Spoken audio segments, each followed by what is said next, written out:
Hola, ¿qué tal? ¿Cómo estáis? Nuevo vídeo para hablar esta vez de rey Felipe VI, el actual rey de España. Pero quizás sea menos conocido que Felipe VI también es rey del Reino de Jerusalén. Pero esto no es nada nuevo, sus antecesores también lo fueron. Y no me refiero solo a los Borbones, los Austrias también, porque esto viene siendo así desde la época de los reyes católicos. Será el gran capitán Gonzalo Fernández de Córdoba quien gane en la batalla de Garellano el reino de Nápoles para Fernando el Católico, y lo ganará frente al rey francés Luis XII. Era el año 1503. Me imagino que os estaréis haciendo un lío con lo que estoy diciendo, porque ¿qué tiene que ver el reino de Nápoles con el reino de Jerusalén? Pues tiene mucho que ver.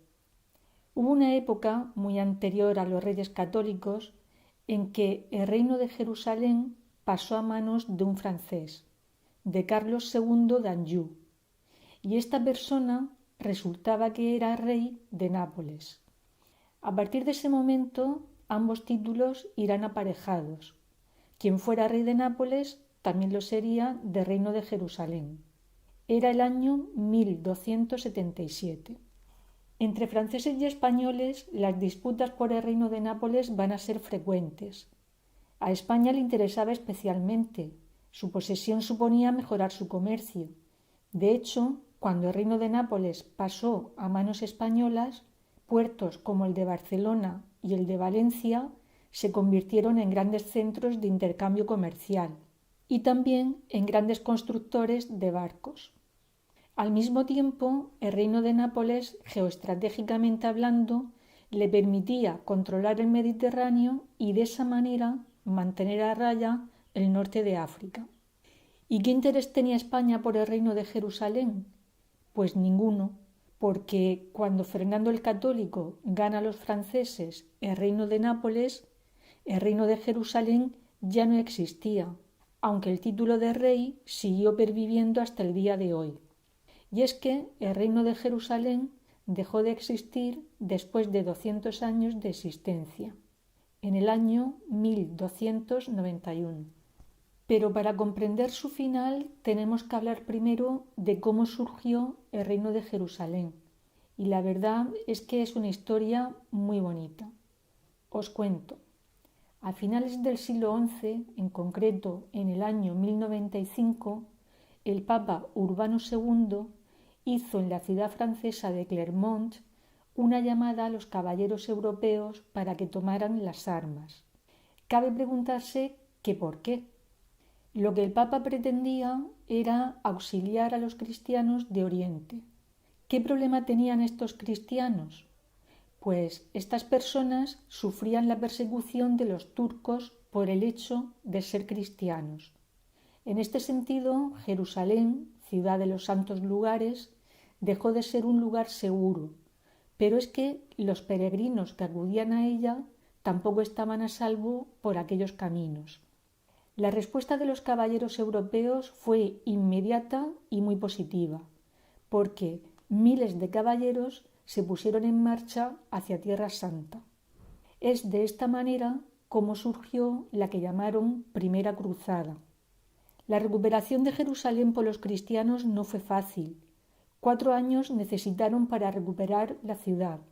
Cayó el 10 de julio de 1099 y después de 40 días de asedio. A partir de ese momento todo vuelve a la normalidad. Se empieza a vivir en paz hasta que los nobles comienzan a enfrentarse entre sí por disputarse los territorios del reino de Jerusalén, olvidándose de esta manera el objetivo inicial que les había llevado hasta allí. En este punto y de forma espontánea surgen las órdenes de caballeros, y serán ellos los que se encarguen de la defensa de las tierras en poder de los cristianos. Un noble francés llamado Godofredo de Bouillon es aceptado como protector de Jerusalén. Aceptó este cargo después de haber rechazado el título de rey de Jerusalén, y es muy curiosa la razón por la que lo rechazó. Decía que un hombre no debía portar una corona donde Jesucristo había llevado la corona de espinas.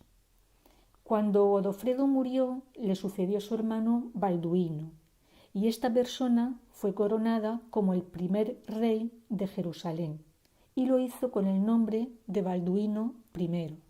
Con este rey y sus descendientes, el reino se extendió, y esto fue así hasta el 4 de julio de 1187. Aquel día Saladino reconquistó Jerusalén, pero aún así el reino de Jerusalén se mantuvo vivo en la ciudad de San Juan de Acre. La corona va a ir recayendo en los descendientes de Balduino, hasta que María de Antioquía decidió vender la corona al francés Carlos II de Anjou, quien, como dije al principio, era rey de Nápoles.